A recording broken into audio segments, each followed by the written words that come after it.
On se retrouve aujourd'hui avec un super temps de Saint-Tropez. Kevin nous accueille avec la pluie, C'est pas souvent, mais que quand on vient. que quand t'es là, ouais, c'est La ça. première fois où on est venu, il avait plu aussi. C'est la première fois que t'es venu, c'était pour la compétition, le premier Open de la fac, je crois. Bah non, c'était avant que la salle ouvre Ok, ouais. et quand on a bu un litre de rhum avec les sombreros. Donc il avait plu, je m'en souviens très bien. Mais t'avais chaud quand même. J'avais chaud au casque. Ouais. On a fini par pêcher à 2 h du matin dans le port. Ouais. Et là, on pourra pas le faire ce soir parce ils sont en train de détruire le port là. Ils sont en C'est train de- vrai? Ouais, ils vont le reconstruire, hein. On pourra pas y aller. Bon, tant pis, on va trouver un autre endroit. Bon, content de faire enfin ce podcast qui traîne depuis un moment. Ouais, c'est vrai. Euh, C'est mon premier podcast en plus, hein. Ben, voilà, baptisé ensemble. Et on était censé le faire au championnat d'Europe, normalement c'était le projet.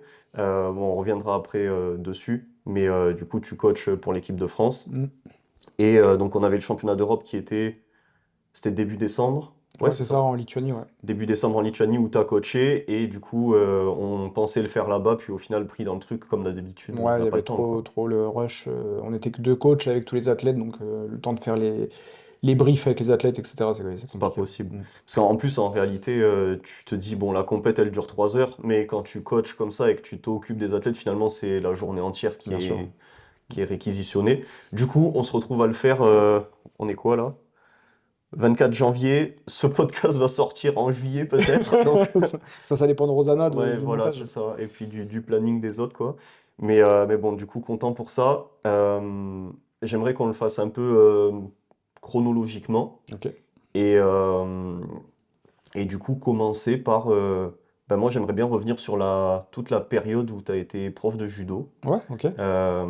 et que tu nous dises un petit peu comment, déjà, t'en es arrivé à devenir prof de judo et qu'après, on puisse faire le parallèle avec l'ouverture de la salle et maintenant la FA pour voir un peu les comparaisons entre judo, FA, les prises en charge et Ok, ouais. tout. C'est Je pense que ça intéressant parce peut qu'en être plus, cool. il y a peu de gens qui le savent, que je viens déjà Je sais. d'un autre milieu, d'un autre sport, ouais, donc ça peut Donc être ça intéressant. peut être cool. Mais déjà, ben, t'as commencé quand le judo? Quel âge tu as? Alors, Présente-toi un peu là. donc, bah, moi, c'est Kevin Battista, j'ai 34 ans, je vais avoir 35 ans dans un mois, là, le jour de la Saint-Valentin. Bon.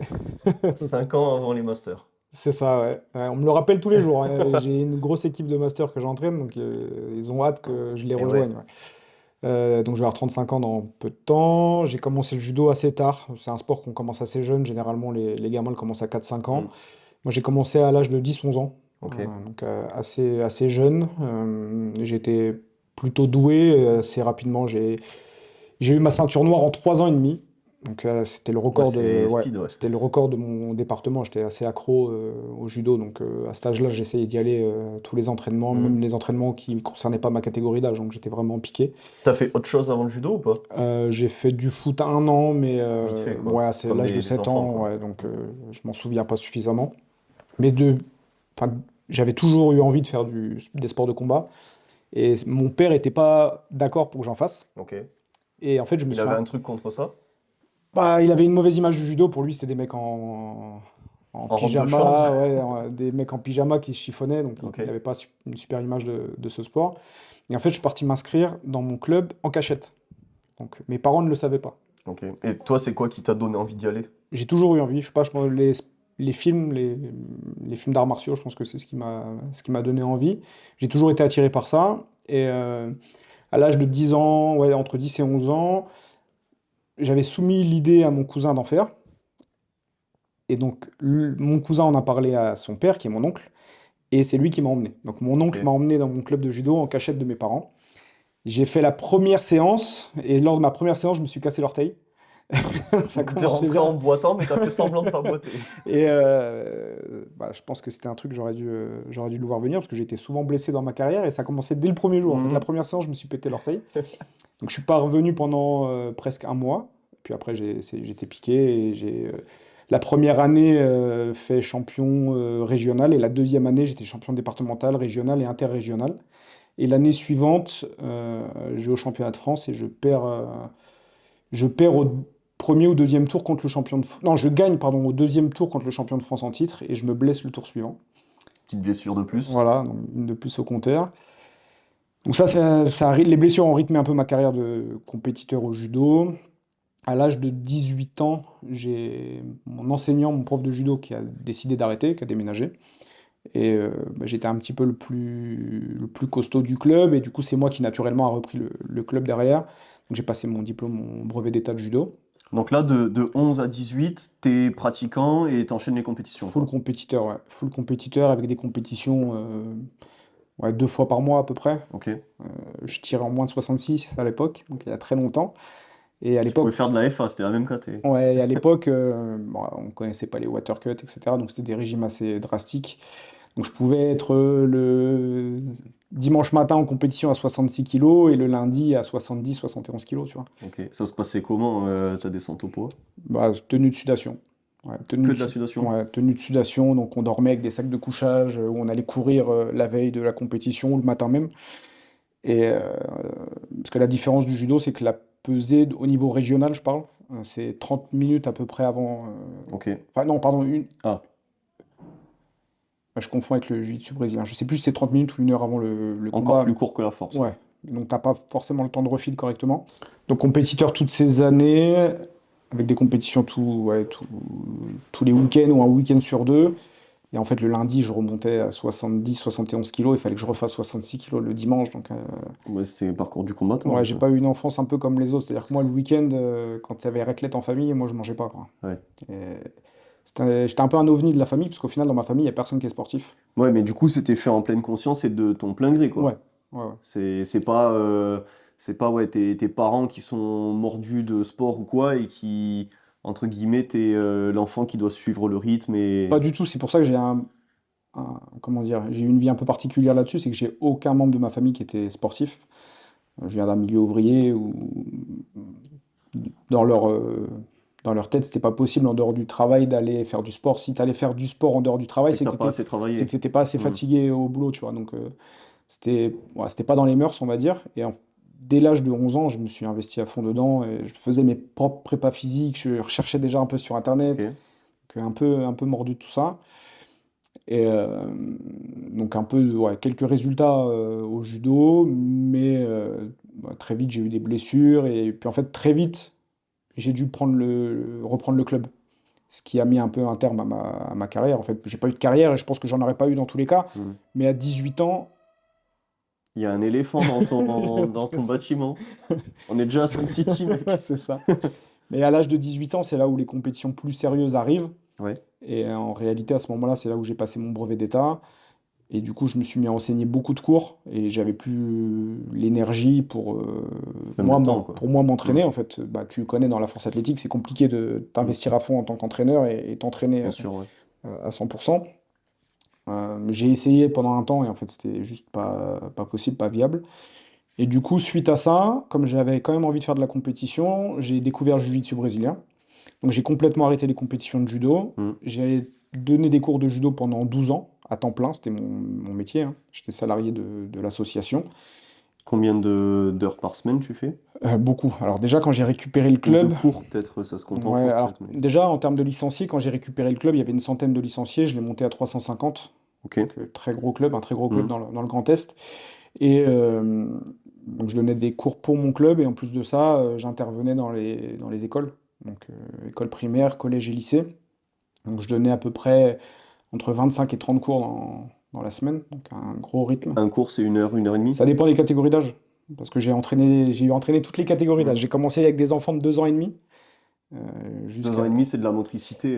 De 2 ans et demi à 4 ans, ils n'ont même pas de kimono, Hmm. c'est parcours de motricité, un peu comme un baby gym en fait. Ouais. Donc on apprend à faire des roulades, Motricité, un c'est ça. peu les roulades, tu te mets en boule, tu essaies de le retourner. C'est ça, Exactement. hein. Après, 4 et 5 ans, on leur met déjà un kimono, on Ok. commence à apprendre les chutes et quelques techniques de judo. Puis après, ça évolue, il y a un Ok. vrai suivi pédagogique dans le judo. Donc, j'ai eu toutes les catégories d'âge parce que j'intervenais sur toutes les catégories d'âge. Donc, il faut imaginer aussi les plannings de compétition. C'est que là, pour le coup, c'était tous les week-ends. Parce que j'avais des compétitions Ah pour oui. les poussins, les benjamins, les minimes, cadets, juniors, seniors. Donc, à la différence de la force athlétique où on fait 3 4 compétitions dans l'année, là, Officiel de force, quoi. Ah ouais. non, tu veux dire en tant qu'athlète. Ok, ah oui, oui. En tant qu'athlète, tu fais 3 Oui, trois compétitions dans quatre ouais. l'année, voilà, 3 4 grand maximum. Là, en tant qu'athlète de judo, tu en fais énormément. Hmm. Et là, du coup, en tant qu'entraîneur de judo, Tu les fais toutes. avec toutes les catégories d'âge, en fait, tous les week-ends, tu es en compétition. Et t'avais des gens pour te seconder un peu? Alors, euh, quand mon professeur a arrêté, il avait déjà formé une femme qui était là. Et donc on était tous les deux salariés, donc cette femme-là et moi. Et après, elle a décidé de partir, et donc j'ai récupéré le club tout seul. Et à ce moment-là, j'ai formé Alexis, qui est mon Oui. collègue maintenant en Mm. force athlétique, qui m'a assisté pendant 2 ans, à peu près. Mais lui, il n'était pas salarié à temps plein, il était à mi-temps, donc voilà, il me filait la main pour que je puisse avoir quelques semaines de vacances. Mais sinon, je faisais le gros du boulot tout seul, ouais. Donc là, vous avez le duo de force athlétique le plus dangereux du plateau des Non. coachs, hein. Tout le monde met des hippos, là. Ouais, lui, il sait en mettre, ouais. Il sait en mettre. Parce qu'Alexis, il fait tout gentil comme ça, mais il a fait des stages en Géorgie, au Je me doute Japon. pas, ouais. Ouais, non, il fait très calme, très gentil, mais ouais, il tient la route, Alexis, il tient sur ses jambes. Et Est-ce donc, qu'il est meilleur pêcheur que judoka? maintenant, oui. Maintenant, oui. À l'époque, il était meilleur judoka, ouais. Ok. Parce qu'en vrai, on a les mêmes passions, on est sur tous les mêmes créneaux ensemble. Bon, attends, on va y venir. Ouais. Avant ça, j'aimerais juste revenir sur ton rythme de l'époque. Mhm. Ça ressemblait à quoi Une semaine type? une semaine type de toi en tant qu'entraîneur quand tu as le club? Ok. Alors, du coup, juste avant de parler de ça, j'ai arrêté la compète de judo. Je me suis mis à faire de la compète de jiu-jitsu brésilien parce que ça me permettait d'aller dans un autre club, d'avoir d'autres partenaires d'entraînement et de me vider la tête Ok, c'était pour t'aérer ouais, l'esprit. pour m'aérer l'esprit et parce que j'avais envie de faire de la compétition, etc. Au jiu-jitsu brésilien, je fais 2 fois troisième au championnat de France et il me manque un petit truc pour gagner le championnat de France et j'ai l'impression que je manque de physique parce qu'à cette époque-là, au judo, c'était mal vu, à part en région parisienne, c'était mal vu de faire de la musculation, de la préparation physique. Pourquoi en région parisienne? Parce qu'en région parisienne, on a au judo à cette époque-là beaucoup plus d'athlètes de haut niveau et de clubs de haut niveau. D'accord. Et un peu méthode chinoise, on entraîne tout le monde dur et ceux qui tiennent feront des champions et les autres à la poubelle, tu vois. Lié au fait qu'il y ait l'INSEP ou rien à voir? Oui, et puis plein de gros clubs en fait. Ils ont Ok. beaucoup de masse, beaucoup de turnover, donc ils peuvent se permettre d'avoir des entraînements un petit peu plus rigoureux. Des meilleurs échantillons? Ouais, Ouais. largement, ouais. Et du coup, moi qui venais de la province, on n'avait pas de prépa physique et c'était même mal vu de faire de la musculation. Plutôt le judo, pas loisir, Non, mais c'était du judo compétition, mais en fait, l'idée c'était que brut, quoi. pour être fort au judo, il fallait faire du Du judo judo. et pas de la prépa physique. Et c'était pas avec les muscles qu'on gagnait, c'était avec la technique. Donc on est presque dans l'approche force athlétique de l'école pas de renfo que SBD et l'école renfo avec le SBD, quoi. C'est ça, C'est ça, hein. exactement, ouais. C'est un bon parallèle. Et moi, ouais, je comprenais pas trop que dans un sport comme le judo, on fasse pas de prépa Bien physique ni de sûr. musculation. Mm. Donc je m'y suis mis à 18 ans en fait, assez rapidement. Seul, du coup. Ouais, et du coup, quand je fais les compétitions de jiu-jitsu brésilien, je fais 2 fois troisième. Je perds d'ailleurs contre un très... On en a déjà On en a déjà parlé. parlé, ouais, contre un très gros combattant, donc Lazy King en MMA maintenant, mais qui faisait du jiu-jitsu brésilien à l'époque. Abdul, C'est je ça. connais plus son nom. Abdul Abou Gamirov, quelque chose Ouais. comme ça, hein. Désolé si Un j'écorche nom comme ça, quoi. son nom. Du coup, je perds contre lui en demi-finale, qui a un niveau technique monstrueux, mais même physiquement, je me sentais vraiment en dessous. Et du coup, j'ai décidé de faire de la force athlétique en parallèle pour gagner en physique, en fait. À la base, la force athlétique, je suis rentré dedans pour faire ma prépa physique pour le judo et le jiu-jitsu brésilien. Mais est-ce que tu es rentré en voulant faire de la prépa physique et il s'avère que c'était un club où il y avait de l'AFA et tu as trouvé l'AFA? Ou est-ce que tu as découvert l'AFA et tu t'es dit c'est ça qui va m'aider pour le judo et tu es allé en faire ensuite? Alors, c'est un peu bizarre, c'est un peu le destin quand même, parce que quand j'ai passé mon brevet d'état judo, donc on Ouais. revient assez loin, quand j'ai 18 ans, je passe mon brevet d'état judo. Quand tu passes le brevet d'état, avant de faire la partie spécifique, on faisait ce qu'on appelait le tronc commun. Et lors du tronc commun, bah, tu faisais de la psychologie de l'enfance, Mhm. psychologie du sport, de l'anatomie, de la physio. Et en physio-anatomie, j'avais Bénédicte Lepens Ah, le pense, ouais. Ok. en prof.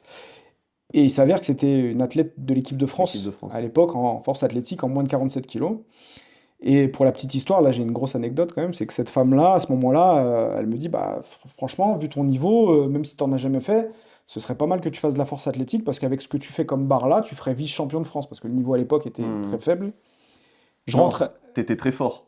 À l'époque, le niveau était pas très élevé, parce que j'étais junior, hein, du coup, à 18 ans.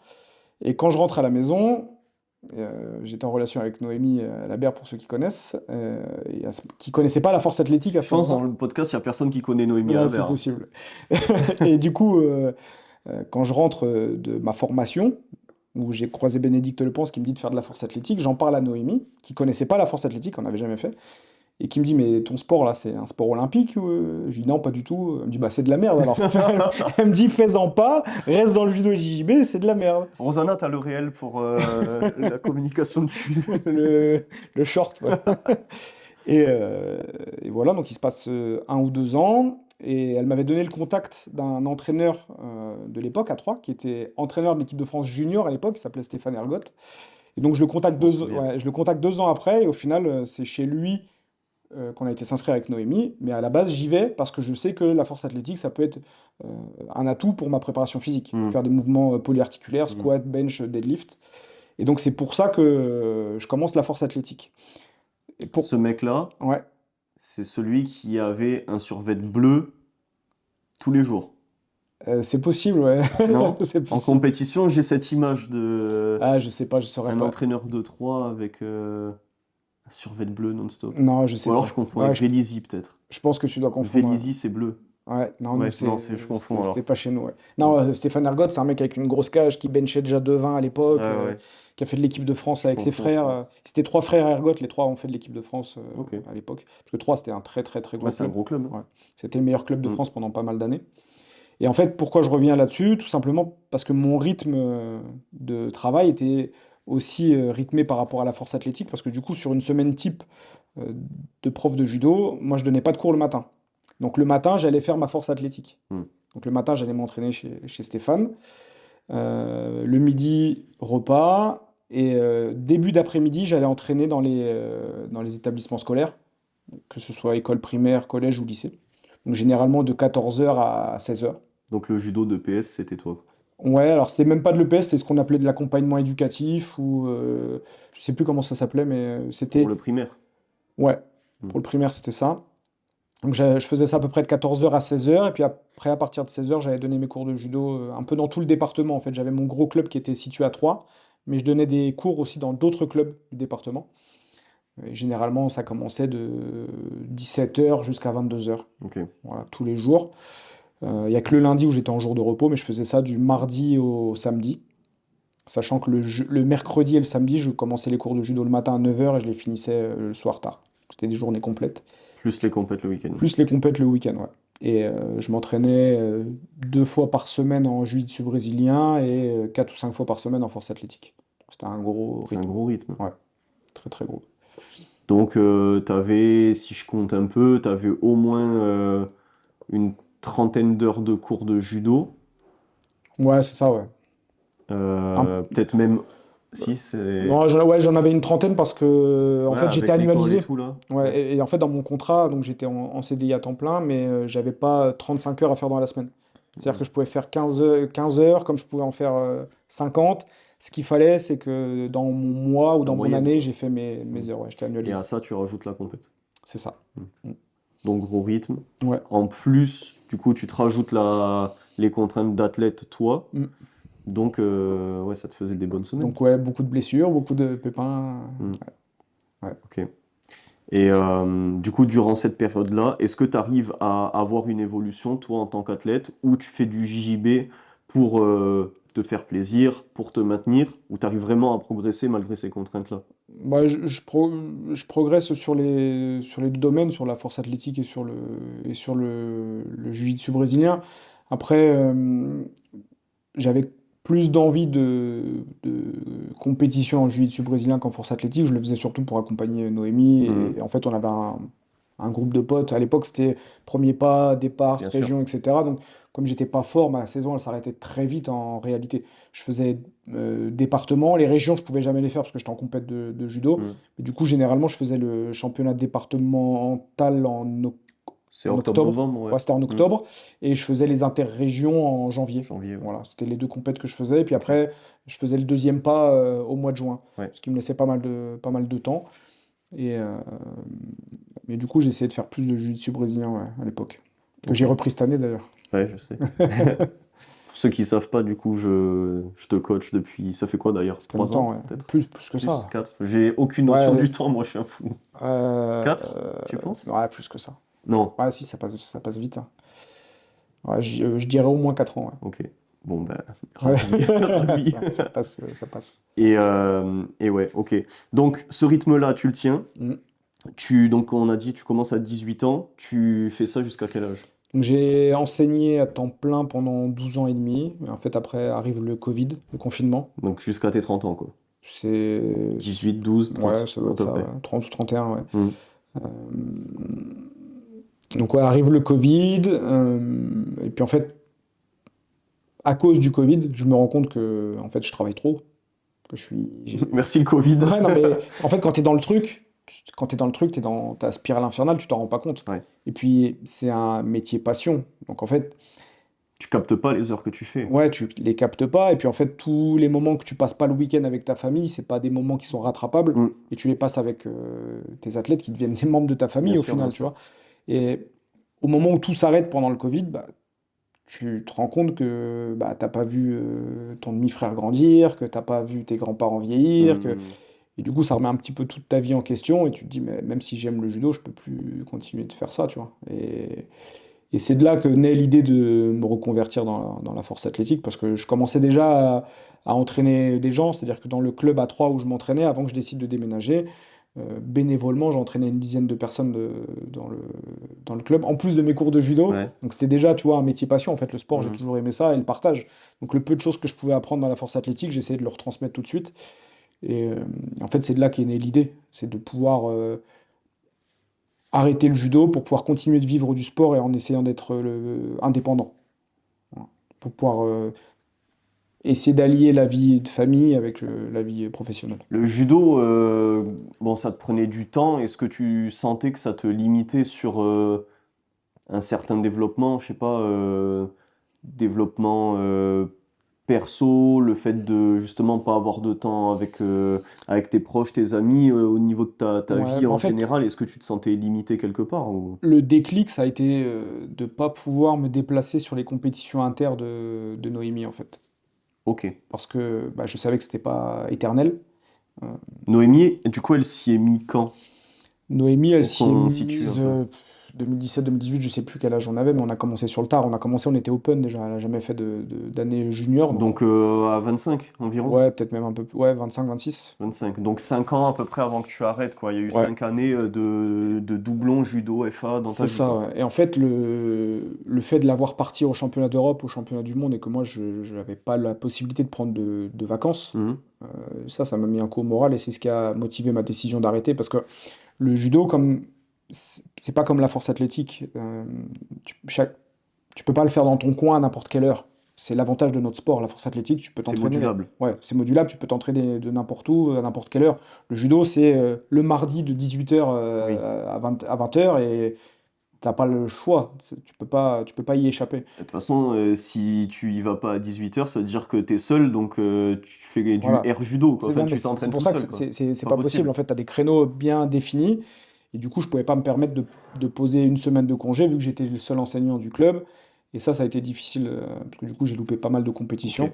Et ça a été une des raisons qui a motivé mon arrêt aussi. Ouais. C'est le déclic, c'est ça, principalement. Il y a eu ça plus le Covid. Ouais. C'est les deux qui m'ont fait vriller un peu. Et pourquoi le Covid?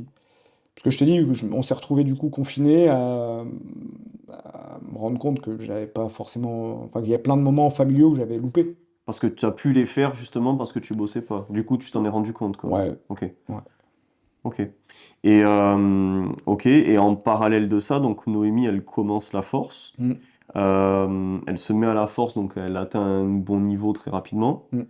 Euh, ça te... Est-ce que au travers de son expérience à elle, tu ressens une certaine envie, motivation de plus pratiquer pour toi? Est-ce que tu perçois un truc au travers d'elle qui, toi, te booste à faire plus de force athlétique au-delà d'enseigner, mais toi, en tant qu'athlète, est-ce que ça t'a motivé à en faire plus? Alors, non, parce qu'on a commencé ensemble en fait. On a Ouais. commencé en même temps, c'est pas elle qui a démarré avant moi. J'ai même démarré un petit peu avant elle en réalité, donc ça m'a pas motivé là-dedans, mais c'était un truc qu'on avait en commun du coup.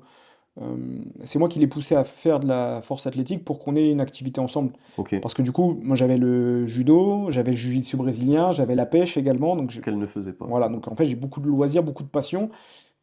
Et elle avait pas de passion, pas de. Voilà, en dehors du travail, Hmm. elle avait pas de. Ouais, pas de passion, tout simplement. Et du coup, j'ai essayé de la mettre là-dedans pour qu'on ait un truc en commun. Et c'est Ok. de là que c'est parti. Donc c'était votre créneau où vous Ouais, étiez ensemble, c'était le club de c'est ça. FA. Exactement, ouais. Ok. Donc c'est de là que c'est parti. Ok. Et elle, au début, du coup, c'est l'entraîneur du club que tu as connu qui l'a entraîné? Ouais, alors, tout au début, c'était moi. Ok, Parce que tout au début, en fait, c'est une personne, maintenant on s'en rend pas compte, mais qui est très timide, et bien du coup, sûr, elle ouais. voulait pas aller du tout dans une salle de Hmm. musculation.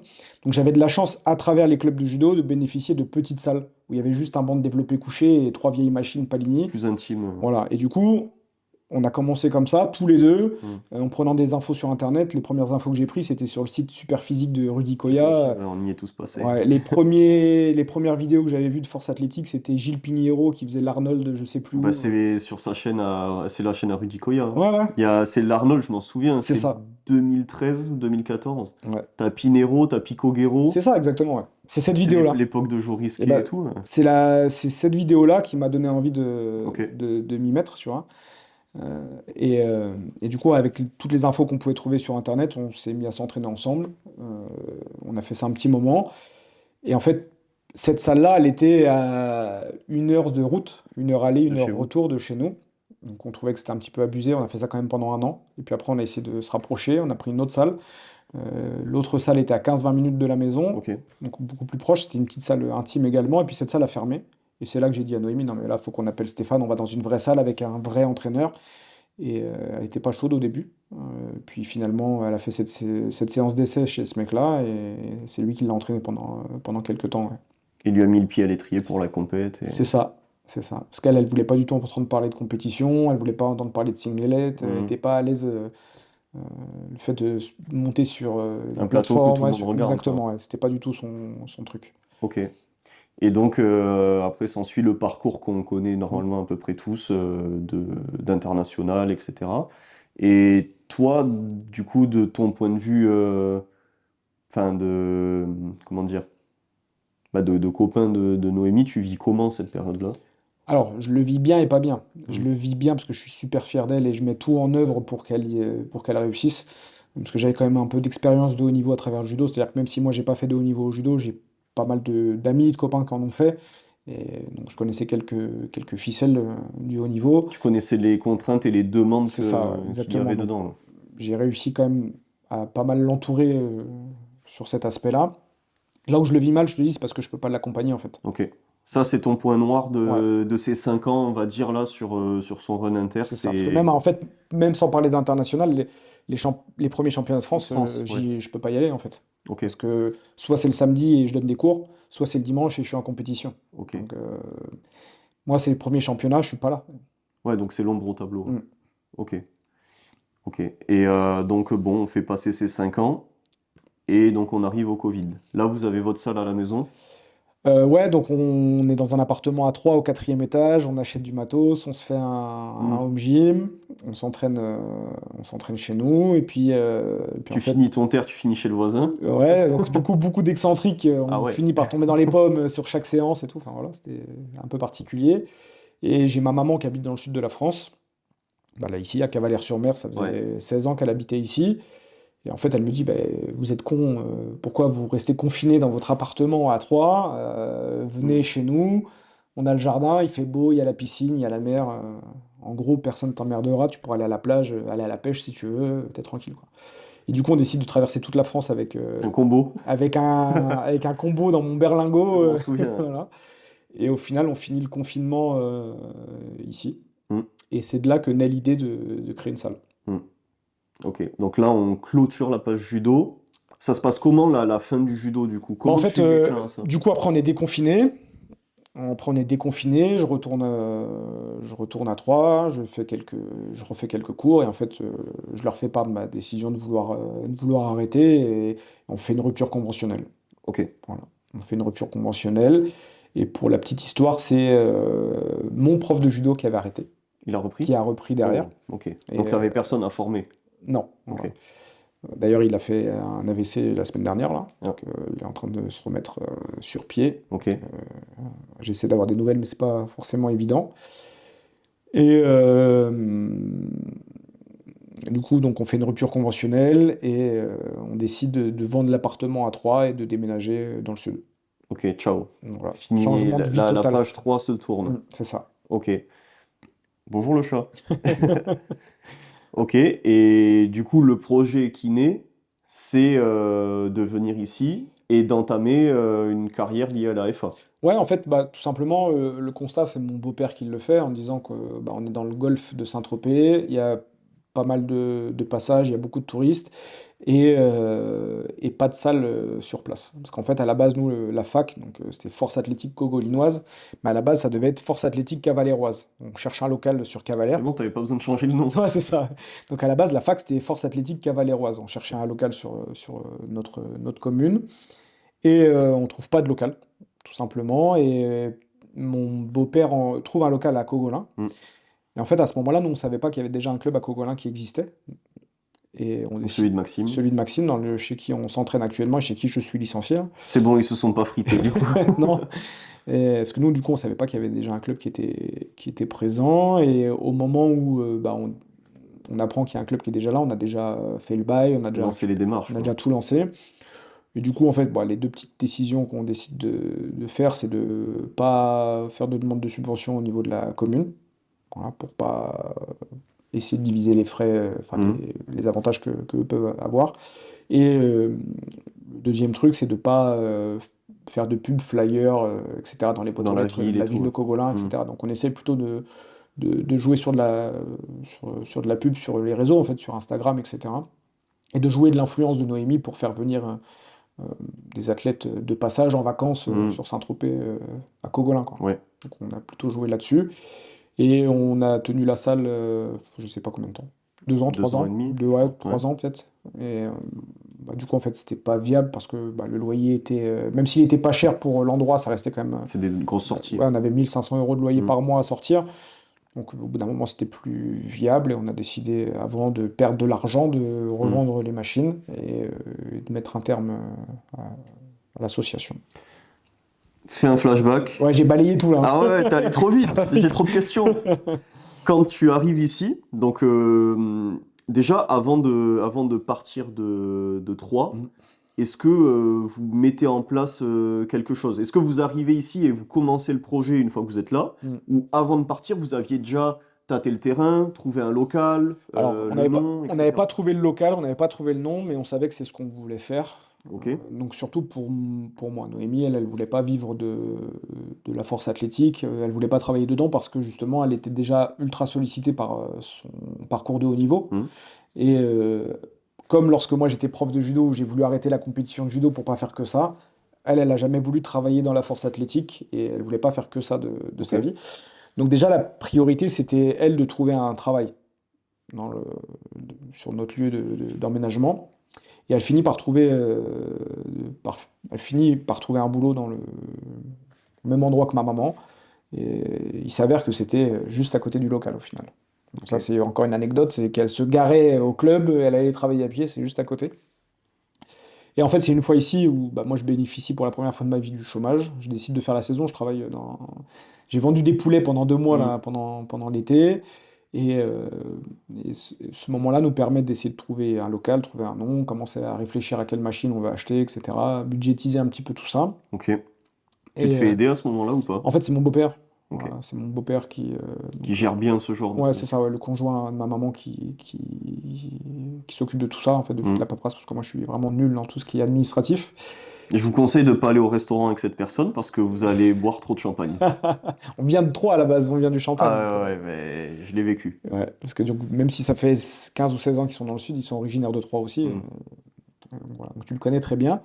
Et c'est lui qui soumet l'idée de créer la salle parce qu'il estime qu'il n'y a pas ce qu'il faut dans le coin et que même si à l'année on n'a pas beaucoup de gens, l'été ça peut suffire avec le passage. En fait, Compenser en fait, tu fais ouais, un truc saisonnier. comme si c'était un boulot saisonnier, Mais au exactement. final, quand tu es dans ces stations balnéaires, c'est... Enfin, tout le monde vit comme ça. Exactement. Et du coup, en fait, il s'est dit, bah, la salle, ça peut faire exactement la même chose. C'est-à-dire que juillet, août, vous allez pouvoir coffrer pour pouvoir tenir 1 an. Sur l'année. Voilà. On Mm. a tenu 3 ans et on a arrêté avant que ça devienne trop Mm. compliqué. Ok. Et du coup, Noémie, là, elle se met dans une position où donc elle bosse à côté, rien à voir avec la FA, C'est ça. et elle a des bonnes conditions pour continuer sa vie d'athlète parce qu'il y a une super salle, quoi. Exactement. C'est ça, hein. C'était ça aussi le but et l'avantage, c'est d'avoir du matos hélico calibré comme ce qu'elle peut Ouais, avoir en compétition sur place. Et s'entraîner aux heures qu'elle souhaite, quand elle veut. On a les sans clés. contrainte, quoi. Ok. Et du coup, là, bah, donner un peu de contexte parce que je pense qu'il y en a plein qui n'ont pas vu la salle, tu sais, les nouveaux qui Ah, bien arrivent un peu sûr. dans Je ce te filerai des domaine-là. photos si tu veux, tu mettras. Ouais, on pourra en intégrer. Ça représente quoi la salle Tu que as laissé un adducteur d'ailleurs là-bas. j'ai laissé l'adducteur, hein. Tu passeras aller le récupérer. Et c'est la seule fois où j'ai bullé de ma vie parce que du coup j'ai pas pu tirer. Super souvenir, je suis là pour te le rappeler. Ah ouais, enculé. La salle que vous trouvez, Ouais. donc après plusieurs recherches, j'imagine, ça représente quoi? C'est quelle superficie? Comment ça Alors, s'est disposé? je sais plus exactement, mais mon beau-père il tombe sur le charme de la salle parce qu'il y a un espace extérieur couvert Hmm. et bah, en fait l'idée c'est de faire un peu ambiance comme Miami, tu vois, où tu peux t'entraîner en extérieur. Alors voilà, l'idée c'était ça, c'est ce qui nous a plu dans le local. En tout, on devait avoir avec l'intérieur et l'extérieur peut-être 180 mètres carrés. Ah, j'aurais dit plus, tu vois. Mais ou Hmm. maximum 200, je sais Ouais, plus ouais. exactement. Mais le truc, c'est que la partie extérieure, en réalité, tu l'utilises 6 mois sur 12. Eh ben oui, ouais, Voilà. ouais. Et encore, tu l'utilises 6-8 mois parce que tu es ici. Oui, Parce qu'il fait parce beau qu'il fait beau, il souvent, fait à part chaud, etc. aujourd'hui, Ouais, bien sûr. pas de chance. Mais en réalité, ouais, il y avait 6 bons mois où on ne pouvait pas Ok. trop l'utiliser à cause des conditions météo, mais on avait quand même 6 mois où on pouvait s'entraîner dehors dans de bonnes conditions. Donc sur l'extérieur, tu avais une partie, donc c'était full équipé Eleco. Ouais. Tu avais une partie cross-training, crossfit avec des racks type crossfit à l'extérieur. Alors, la salle était 100% hélico, sauf j'avais un rack Palini qui était dehors. Le combo. Le combo, ouais. Ouais. J'avais un seul, parce que sinon tous les racks c'était des racks Mhm. Eleco. Mais j'avais acheté en plus un combiné Palini pour pouvoir le laisser fixer dehors. Donc j'avais la Je m'en cage, souviens, ouais, ouais. j'avais la cage Eleco, le combiné Palini et un plateau Eleco Mhm. de compétition. Et du coup, vous organisez donc cet espace extérieur Mhm. qui peut faire office un peu de functional training, crossfit, C'est ça. etc. Intérieur, du coup, vous aviez 3 combos de plus. Ouais, 3 combos de plus, 2 ou 3 plateaux de deadlift, poulies, plusieurs machines. c'est ça. Et à l'étage, Et ensuite, à l'étage, tout à l'étage, c'était que l'espace partie cardio. cardio, Ouais. Mhm. cardio, back C'est extension, ce qui nous a. C'est le seul point noir de la salle, c'est qu'on n'avait pas de dalle en béton à l'étage. Et que du pour mettre de coup, la charge. ouais, j'aurais aimé mettre les machines de musculation à l'étage pour faire vraiment Hmm. que les combinés et les plateaux de terre en bas. Malheureusement, on pouvait pas faire ça. C'était une salle du coup qui était, la structure elle était faite en bois et en OSB, des planches C'est de ça, bois ouais. un peu En fait, notre partout. propriétaire, il était menuisier, c'est lui qui avait tout fait. La salle existait déjà quand on est arrivé et Hmm. elle se prêtait vraiment bien à ça. Et après tu avais de l'espace un peu cuisine, détente et vestiaire. C'est ça. Ça. Mm. Ok. Enfin, tu te souviens un petit peu du budget que vous avez mis pour équiper tout ça? Je veux pas dire de bêtises parce que comme je t'ai dit en administratif je suis pas très bon et c'est pas moi qui me suis occupé de ça mais À ouais, je peu pense, près je quoi. pense qu'il y avait 80 000 euros de Ouais. matériel, ouais. J'allais dire entre 70 et 100. Ouais, entre 80 et 100 je sais plus exactement, euh, mais il faut savoir qu'on a tout acheté neuf, Hmm. tout est l'éco, Chez Eleco surtout. voilà. Et, euh, et la muscu c'était, j'ai oublié la marque, Matrix. non, Impulse. Ok. Ouais. Ah non, Matrix, t'avais quelques machines cardio et le back extension, je crois. Même pas, c'était Impulse. Ah ouais, C'était tout? Impulse, ouais, Ok. ouais, ouais. Non, ouais, en machine cardio, j'avais tout Impulse et j'avais une. Merde, la marque italienne, là, j'ai oublié. Ça me vient pas. Enfin bref, Tu retrouveras. ouais. Mais non, j'avais pas de Matrix. Mais les machines Impulse, elles ressemblent aux machines Technogym, je crois. C'est Ouais. juste. Non, mais c'était de la bonne cam que Ouais, vous aviez, c'était vraiment c'était bien. C'était une belle vraiment. salle. Puis on voulait faire une salle full hélico à la base quand on a créé la salle. Il n'y avait pas autant de marques que maintenant. C'est-à-dire Bien que sûr. là maintenant, t'as Unistrange qui est sorti T'as après. Uni, t'en as un peu de T'as plein de partout. choses, mais Ouais. en fait, à cette époque-là, t'avais vraiment le choix entre Palini et Leco. T'avais Palini et Eleco, ER Equipment. Ouais, en combiné, mais ouais, t'aurais pu avoir les En barres et gamme les. globale, tu veux Ouais, dire. ouais, bien sûr. Ouais, Ouais. Parce que nous, on voulait essayer de. Bah, l'idée, c'était de prendre tout chez une marque pour pouvoir faire négocier les prix.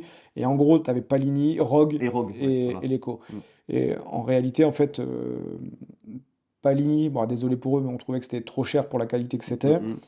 Rogue, le souci, c'est qu'on n'avait pas de possibilité de faire baisser les prix. C'est-à-dire que les prix que tu vois affichés sur Ça le se site, négocie pas. ça se négocie pas. C'est-à-dire que même si tu leur lâches 100 000 euros de matos, il n'y a pas de rabais. Ok. Le prix public, c'est le prix pour ouvrir une salle. Et l'Eco, on nous a fait des Des très bonnes très bonnes remises. réductions. Ouais, ils sont vraiment des bons commerçants Mm. et il y avait vraiment une bonne entente. Donc on est parti chez eux. Mais je pense que ça a été vraiment une force justement de vous équiper full Eleco parce que vous étiez un petit peu, enfin en tout cas pour ma part, moi je voyais ça comme la vitrine Eleco en France sur la FA.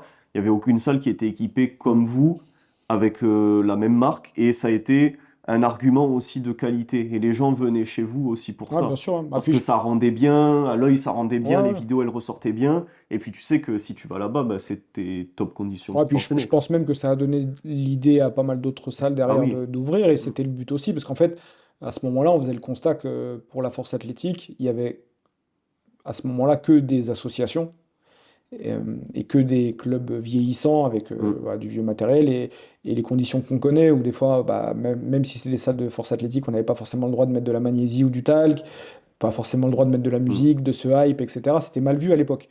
En fait, nous, on avait voulu faire une salle à notre image. On pouvait sniffer de l'ammoniaque s'il y avait besoin, se mettre la tête dans le mur si Mm. on en avait Quand envie. c'était de l'OSB, ça pétait pas. Ouais, non, mais on avait envie de faire une salle où, en fait, c'était un home gym Géant. géant. Mm. Voilà, et on voulait que les gens se sentent comme s'ils étaient chez eux, comme s'ils étaient dans leur confinement. Donc, tu avais l'enceinte, tu pouvais mettre ta propre musique Mm. lorsque tu passais. Enfin, c'était vraiment une bonne ambiance.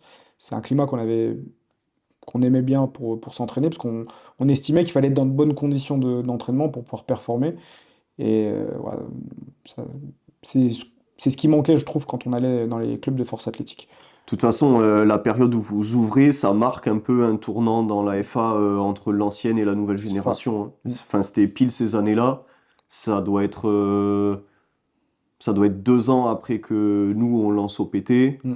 Et c'est le début de ces salles Ouais, indépendantes non... Enfin, elles sont associatives, mais à la fois, c'est des financements privés, c'est tu ça, parce que vois. nous, en fait, on n'était pas en Vous avez ouvert entreprise. Hein. l'assaut après, quoi. Mais puis nous, en fait, c'était pas du tout une entreprise, on Oui, était oui. ouvert en association, on fonctionnait en association. C'est-à-dire que moi, je travaillais là-bas, mais je gagnais pas un centime. Je Mm. gagnais du coaching, on pourra en reparler Bien sûr. après, mais je gagnais pas ma vie du tout avec la salle. L'idée, puisqu'on avait quand même 1500 euros de loyer, donc les adhésions permettaient de payer le loyer. C'était de C'était l'autofinancement. ça. Et en fait, quand on a créé la salle, ça a donné, je pense, l'idée à pas mal d'autres clubs, parce qu'on a vu le SJ à Nancy Mm. se créer, on a vu le Du PAG. coach Servan qui a C'est vrai? ouvert ça Ouais, aussi. tu vois, bah, donc elle avait ouvert ça quelques années après. Mais elle, c'était sur système entreprise. Parce que le Oui. problème, c'est que ça avait peut-être été aussi un défaut de notre part, c'est qu'on n'avait pas forcément communiqué sur comment on fonctionnait. Mm. Et je pense qu'il y a certaines personnes qui ont pris peut-être l'exemple de notre salle Mm. et qui ont Bah, risqué. ils ont retiré ce que vous n'avez pas fait, peut-être pour mieux le faire, quoi. Ouais. Mm. Mais du coup, ouais, c'était une bonne période. Ok. Et du coup, bon, bah, vous faites donc votre développement, il y a de plus en plus de monde qui vient, vous êtes de plus en plus connus. Nous, je me rappelle, on a fait notre premier stage de cohésion. En Mm. plus, c'était trop bien parce que tu avais le camping à côté. On avait tous logé dans le camping et ensuite on avait fait le stage Ouais, puis co chez vous. on avait mis un barbecue à dispo Il aussi. y avait le Hein. barbecue. Ouais. Ensuite, on a fait un séminaire avec Flo. Pareil, on faisait barbecue chez vous. Ouais. C'était vraiment des top conditions pour s'entraîner et nous pour travailler aussi quand on le faisait. Vous organisez la première compète. Mm. Exact. Gros événement aussi Ouais, on là-dessus. organise une première compète en extérieur, du coup. Ouais, ouais. On retire la C'était cage, ouais, génial. on retire la cage, on fait ça en extérieur. Bon, comme sur chaque projet, à chaque fois, il y a du positif et du négatif. Si on devait enfin, parler du négatif, c'est que la salle d'échauffement était beaucoup trop petite, il faisait trop chaud, trop. Moi, j'ai Voilà. kiffé. Hein. Mais ça reste des bons souvenirs. Et je pense que ceux qui ont participé en parleront encore dans quelques Tu années. Ouais, demandes à tous ceux qui ont tiré, tout le monde a un super souvenir. ouais, donc Et, c'était sympa. et bon, il y a eu une deuxième compète l'année qui a suivi. Ouais. Et le souvenir première et deuxième, les deux étaient superbes. Et là, bon, on en parlera après, la deuxième, c'était une grosse envergure. Mais la première, franchement, moi, ça reste marquant. Justement, avec ce que tu dis, les points négatifs, que ce soit confiné, petit, chaud, etc. Et franchement, enfin, c'est un de mes meilleurs souvenirs en Bah, compétition parce que c'était très familial, tu vois. J'avais juste l'impression, en plus les spotters, on était tous potes, machin, c'était juste une bande de potes et on c'est faisait un ça. mock mid géant, tu Ouais, vois. c'est ça. Bah, ça fait plaisir que tu le dises. En fait, bah, la force athlétique, malgré qu'il puisse y avoir des divergences des fois entre certaines équipes, etc., Mm. on est un sport niche. Et ouais, du coup, tu te retrouves avec des compétitions officielles qui sont très protocolaires et toi, tu voulais sortir de ce cadre pour la compète que tu organisais aussi, Ouais. quoi. Bah, en fait, on- on- avant d'être gérant de salle, on est pratiquant. Ouais. Donc nous, Mm. on a fait les compétitions, on a pu voir les manquements, on a pu voir ce qui nous plaisait pas sur les Mm. compétitions. Et du coup, on a essayé de faire d'organiser la compète sur laquelle on aurait aimé Parfaite, participer. entre Ouais. guillemets. Ok. Donc vous faites cette première compétition. Pour resituer, remettre en contexte, c'est aussi donc la première compète moi que je vois faite en extérieur. À côté de ça, t'as le traiteur à côté qui fait de la viande, des barbecues. C'était une des premières compétitions où tu avais cette dimension de lot et de sponsor qui était un peu plus dominant par rapport à d'autres trucs. Et un peu le côté souci du détail. Alors, j'ai plus tout en tête, mais il y avait peut-être des médailles Moi, je me Cogolin, souviens des très bien. médailles fac. Ouais, donc Ouais, ça fonctionne les micros, c'est sûr? ouais, Ouais, ouais. c'est bon. Ouais, Ok. c'est bon. Parce que la lumière rouge là. Oui, toi aussi. Ok. C'est pas grave. Ouais, donc on avait fait appel à un pote qui avait son entreprise chez Saleh. Tarek, du coup, ouais. Pour ceux qui connaissent, parce qu'il est plus trop dans la force athlétique, mais à ce moment-là, il décide de. En fait, on se connaît que de Twitter à l'époque. Et quand on annonce l'événement sur Twitter, c'est lui qui dit à Noémie, non mais écoute, moi si tu veux, je viens gratos de Paris Mm. et je vous aide pour l'event, etc. Donc c'était super sympa de sa part. Et c'est là où aussi il a rencontré plein de gens de la force athlétique. Il s'est occupé de pas mal d'athlètes derrière, Mm. dont Rico pour le citer. Enfin, ouais, Mm. il y en a eu plusieurs. Et au niveau des récompenses, donc déjà, à cette époque-là, il faut savoir que les compétitions, elles étaient payantes, elles étaient à 5 euros.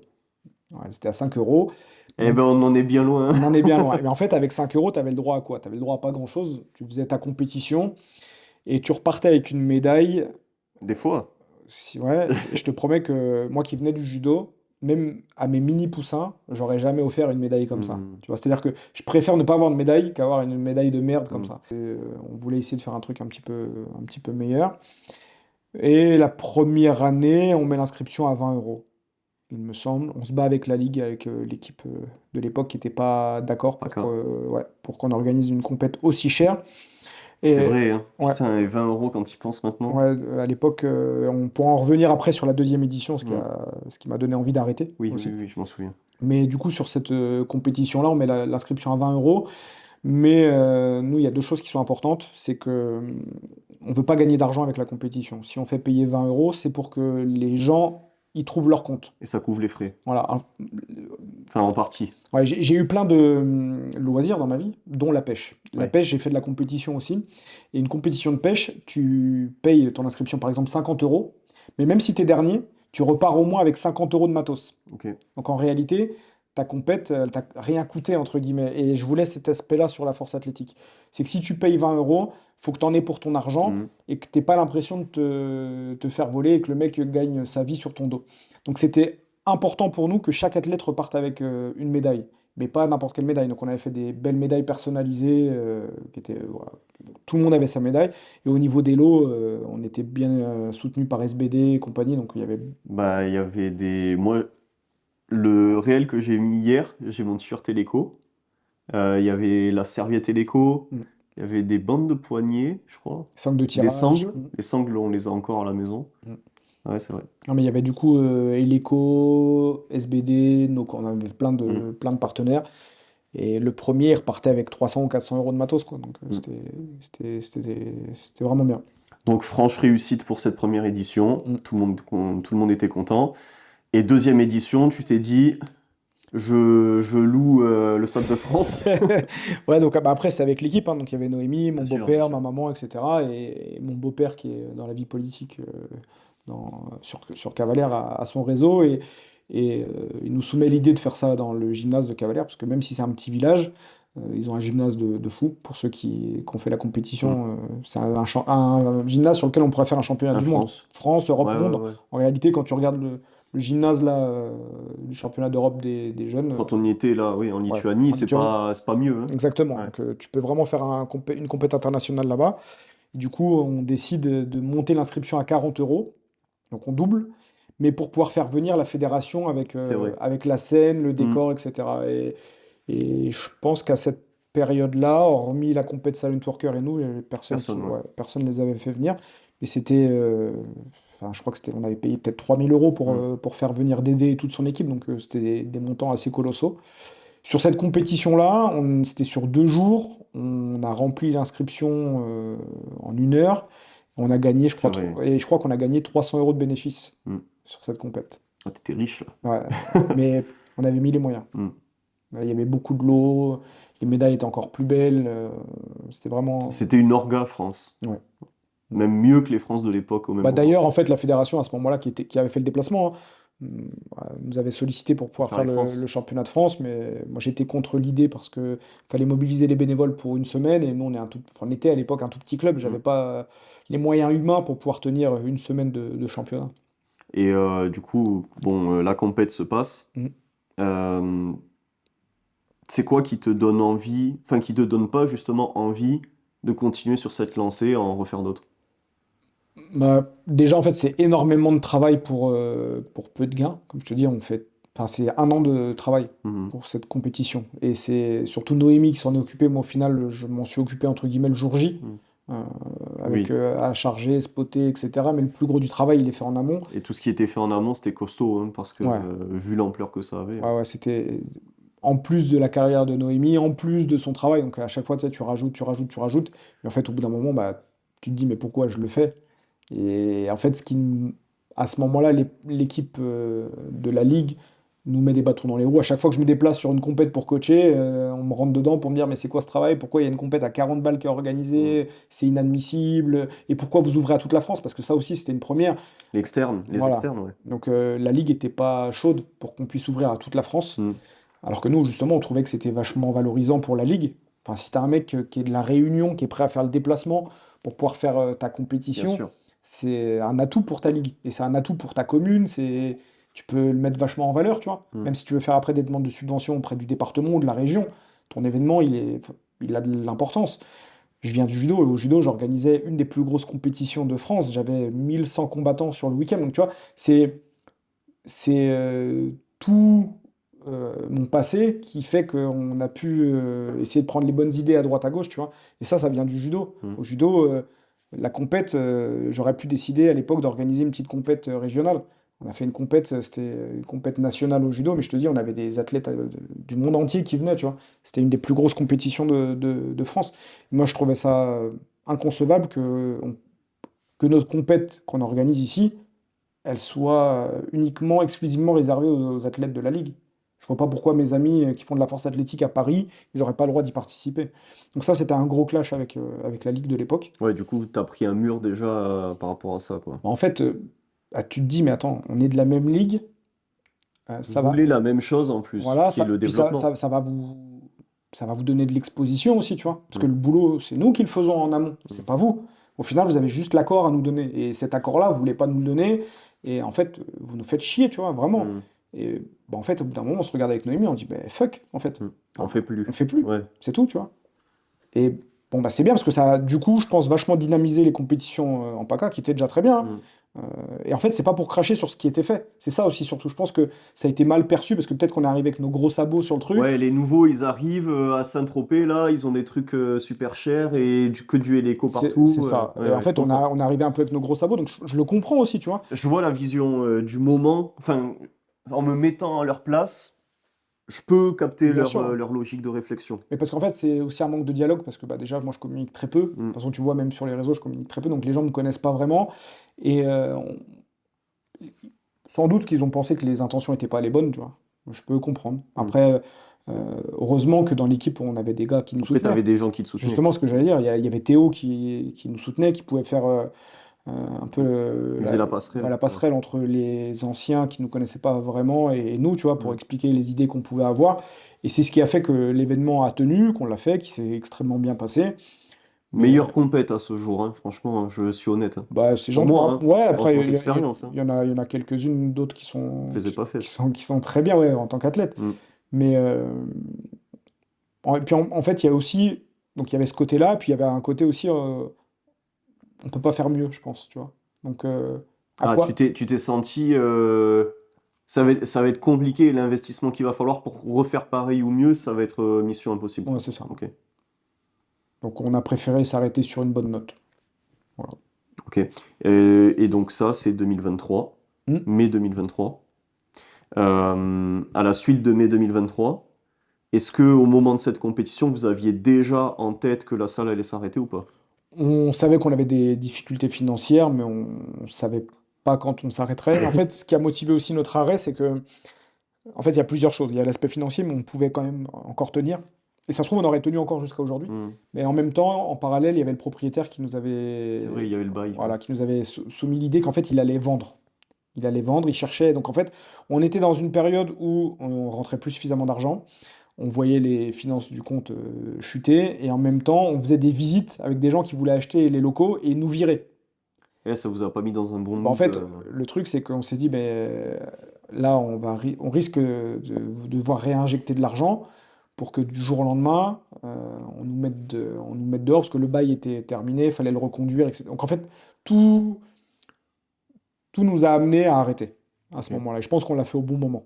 Et puis, dans ta configuration, tu réinjectes de l'argent sur quelque chose qui te ramène rien. Donc, même si, après on en discutera, ça t'a ramené quelque chose qui te fait vivre à l'heure actuelle, est-ce que ça aurait été rentable, tu vois? C'est Non, ça bien la sûr. question. Non, mais en fait, après, dès le départ, hein, quand on a eu un projet un peu fou, hein, pour rentrer dans les détails, quand on déménage de Troyes, euh, on vend notre appartement à Troyes, et avec l'argent de la vente, on achète Mm. le matos. C'est-à-dire que quand on a dit qu'on a investi 80 000 euros, on n'a pas fait de prêt à la banque, on n'a C'est pas... votre argent C'est perso, là. notre argent perso, plus un héritage. Mm. Donc, la plupart des gens auraient jamais fait ça. Bien sûr, ouais. Tu vois, donc si tu le fais pas pour la passion, tu le fais pas. Bah, tu fais parce que t'as des couilles, quoi. Voilà, enfin, tu vois, nous, du coup, enfin, ici, tu vois, je suis locataire, je suis plus propriétaire. Ma vie à trois, j'étais propriétaire. Mm. On décide de vendre ça pour pouvoir ouvrir notre salle, pour pouvoir en vivre, pour pouvoir être avec les copains, pour que Noémie puisse avoir un beau cadre pour s'entraîner. Donc, en fait, c'est plein de choses qui font qu'on prend cette décision, tu vois. Et tu regrettes ou pas, des fois? Pas du tout, parce que comme tu l'as dit, on pourra l'évoquer après, c'est ce qui fait qu'aujourd'hui, bah, je suis indépendant, je suis entraîneur de force athlétique, euh, je peux vivre décemment et travailler d'où je veux. Mm. Et quand je vois d'où je suis parti au judo et aujourd'hui, je suis content du chemin, Du quoi. chemin. Mm. Ok. Donc hop, arrêt de la fac. Ouais. Là, on est quoi? Fin 2023? Début Euh, 2024? fin 2024, je crois, 1er décembre Fin 2000. 2024? Ah oui, vous avez Euh, tenu un an de plus que la compète, un an et alors demi de attends, plus. fin 2023 ou fin Non, t'as 2024? peut-être raison.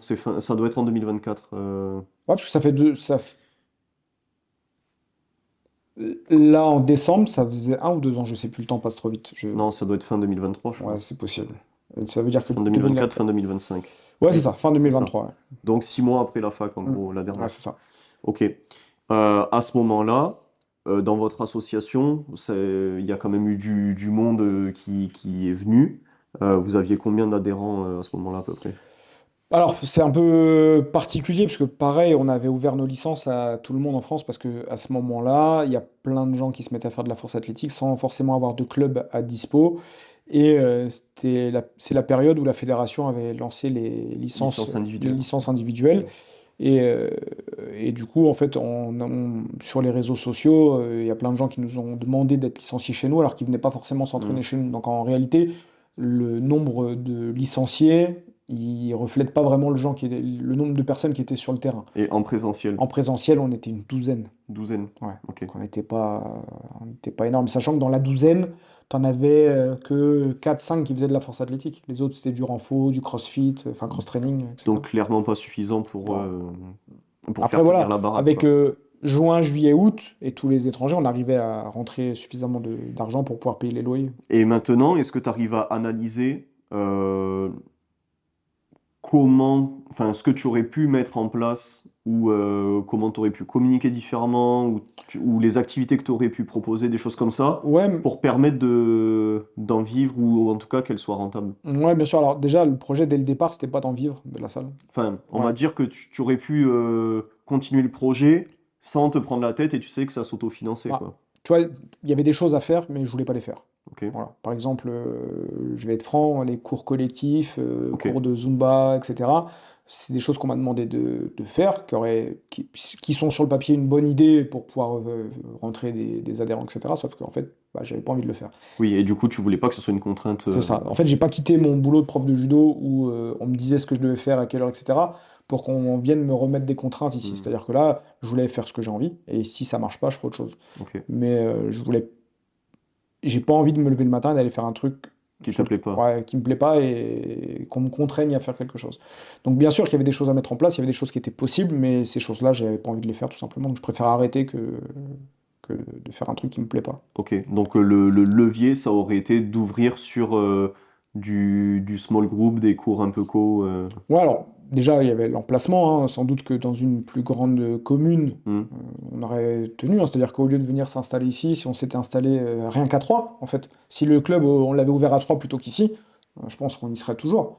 C'est- L'emplacement était déjà problématique dès le départ, mais en fait, nous, dès le départ, on savait euh, les difficultés qu'on allait rencontrer, et l'idée, dès le départ, c'est de vivre du coaching et pas vivre de la salle. ok. Et on sait que la salle, ça va être une vitrine pour mon coaching parce qu'au final, je communique pas tellement, tu vois que je fais pas beaucoup de Hmm, choses sur les réseaux, etc. Mais on sait que le fait d'être à la salle, d'aider les gens vont me rencontrer. Et là, moi, après, c'est à moi de les convertir en coaching. C'est comme ça que ça a fonctionné et c'est ce hmm. qui fait qu'aujourd'hui, bah, je peux entraîner. Et, mais dès le départ, ça, on l'avait bien cerné quand même. De toute façon, enfin, tu me dis si tu es d'accord avec moi, mais à l'heure actuelle en France, un modèle de salle de force athlétique que tu lances et sur lequel tu penses te tirer un salaire décent, disons 2 000 € par mois, net, avec une salle de FA, là, à l'heure actuelle, j'ai aucun modèle qui C'est existe. impossible. Il n'y a personne qui l'a fait. Et je pense que ton modèle, ça peut être le plus profitable qu'il soit, c'est ça. C'est avoir une salle de FA qui s'autofinance, qui te coûte rien Mm. et qui te sert de vitrine pour vivre de ton En fait, coaching, quoi. tu le vois comme un lieu de travail. Ouais, et une C'est- mise en lumière, Ouais, c'est une ça. exposition, quoi. C'est ça. Mais pour vivre 100% de la force athlétique, c'est impossible. Il n'y a que le coaching qui peut Ouais, fonctionner. il te faut sinon une salle sur laquelle bah, les gens puissent faire du Où tu bodybuilding. fais Stéphane, Ouais, espace voilà, femme. c'est ça, tu vois, tu fais une salle où tu peux pratiquer la force athlétique, mais c'est pas ton sport numéro un, entre guillemets. Tu peux faire de la prépa physique, de l'aérox, Mais du coup, on n'est pas dans une salle de FA. mais on n'est pas Et dans une une salle de salle sport. de FA en France, c'est pas rentable. Non. Clairement Non. pas. Non, parce qu'en fait, les gens sont pas non plus prêts à mettre le prix. C'est-à-dire que quand je vois les prix des salles aux États-Unis et le prix qu'on a en Hmm. France, c'est pas possible, mais ça se comprend parce que les gens ne gagnent pas non plus les mêmes salaires qu'aux États-Unis. Ouais, ouais. Nous, pour te donner un ordre de prix, on était salle full hélico et on était à 600 € l'année, ce qui revient à 50 € par mois. Je trouve pas ça excessif pour Hmm. la qualité du matériel et la qualité de conseil que tu pouvais avoir. Parce que la salle, c'était pas une 24-24. Pendant les périodes d'ouverture, j'étais Tout systématiquement le là. temps, Et ouais. si j'y étais pas, c'est Noémie qui était là. Ça veut Hmm. dire que les gens étaient pas livrés à eux-mêmes. Il y avait forcément quelqu'un pour te spotter ou pour t'encourager ou même pour te donner des conseils. Hmm. C'est-à-dire que même les gens que j'entraînais pas, le Tu temps les que j'étais sur conseillais. place, s'ils avaient besoin, s'ils me sollicitaient, je les conseillais gratuitement. Ok. T'as ressenti des traits communs ou des liens entre justement l'encadrement que tu avais au judo et ce que tu faisais à la salle avec la FA? Sur Euh, ta manière de communiquer avec la personne, ta manière d'aborder ou d'analyser un correctif, des choses comme ça. oui, Est-ce que alors, tu sentais que ton expérience du judo te permettait d'avoir un transfert beaucoup plus facile vers la FA? ouais, moi je pense que c'est un atout, hein. Je pense clairement que c'est un atout parce que si tu veux, dans le judo, en fait, c'est paradoxal avec le judo, c'est que c'est un sport que beaucoup de gens ont pratiqué, pardon, mais peu de gens le connaissent. Hmm. Et en fait, c'est un sport vraiment riche. Là où tu vois dans la force athlétique, ça peut être monotone, parce on a que 3 mouvements, entre guillemets. Au judo, on a des milliers de mouvements. Non, attends, on a des pauses. Ouais, Du coup, tu fais une pause à chaque mouvement, ça fait 6 mouvements. voilà. Mais tu vois, dans le judo, on a une multitude de mouvements et c'est une pratique qui est fine, qui est très technique. Hmm. Chaque détail a son importance. Euh, Depuis tout gamin, je fais du judo, donc depuis tout gamin, j'ai cet œil pour pouvoir analyser où est placé l'orteil, où est placée la main, etc. Donc je pense que ça, c'est un avantage pour pouvoir déceler les manques techniques ou les correctifs à apporter. Hmm. Donc ça, c'est un bon transfert que j'ai pu avoir avec le judo. Il y avait cet aspect visuel avec le pattern, tous les patterns techniques qu'il peut y avoir en judo. Et en fait, de par mon expérience de judo, j'ai eu affaire à plein de publics différents. J'avais toutes les catégories d'âge, tous les milieux sociaux différents. J'avais 350 licenciés dans mon club, sans compter les adhérents, sans compter les participants d'école primaire, collège, lycée. Donc dans la semaine, je devais côtoyer 450 personnes différentes. Hmm. Et ça, c'est un avantage pour pouvoir bah, s'adapter à l'individu que tu as en face de toi, quoi. Bien sûr. Euh, Là, à l'heure actuelle, du coup, donc tu vis que du coaching. Donc salle terminée, clôturée, on n'en parle plus. tu vis que du coaching. Le transfert, il a été, comment dire? Est-ce que ça a été progressif pour toi, ton nombre de coachés, le fait que ça monte et que tu puisses en vivre, ou directement au niveau, bah, là, quand tu as ouvert la fac, direct ça a pris et direct tu as pu avoir, entre guillemets, une équipe conséquente pour pouvoir vivre que de ça? Bah, c'est venu assez rapidement quand même. C'est Ouais, venu assez rapidement. J'en avais pas suffisamment pour en vivre. Heureusement que j'avais mon chômage, chômage, ouais, le ouais. chômage au départ pour pouvoir faire la transition. Mais très vite, il y a une grosse équipe qui s'est installée. Hmm. D'ailleurs, il y en a pour la plupart qui ont arrêté déjà depuis, parce que on a du mal des fois à garder les athlètes longtemps. Alors, j'en ai plein qui sont là depuis le début, quand même. Baptiste, Voilà, on pense à Baptiste, toi. Damien, j'en ai quelques-uns comme ça. Et Damien aussi, ouais. Leonardo, il était. Et c'est même plus vieux que Baptiste. Leonardo. Ah, Leonardo avec les lunettes? Ah non, c'est pas lui. non. Leonardo, il avait fait la compète de la fac et c'était Youssouf qui l'avait coaché sur place parce que je pouvais pas le gérer. Je m'en Enfin souviens bref, plus. Leonardo, c'est un mec de Cavalère. Je le connais de la pêche. Je l'ai rencontré ici Ah, au mais port. c'est avec lui qu'on a pêché à 2 heures du matin avec Oui, les sombreros. c'est ça, exactement. Un peu petit, brun. Ouais, c'est ça, ouais. Ok, c'est Ouais. bon, je vois. Et donc lui, je l'ai rencontré à Cavalère avant mon déménagement. Et, il avait jamais fait de sport. C'est moi qui lui ai mis une barre sur le dos pour la première fois de sa vie. Il avait même jamais mis les pieds dans une salle de musculation. Et il est encore là aujourd'hui. Hmm. Et d'ailleurs, on a fait les championnats nationaux au Portugal parce qu'il est portugais. Donc lui, il est là depuis avant même la création Oh, de t'as la salle. trouvé un mec qui fait de la pêche et portugais ici, C'est quand même. ça. Donc ouais, non, j'ai quelques personnes qui sont restées, mais il y en a quand même pas mal qui ont soit déménagé, soit changé de sport, etc. Après, c'est des.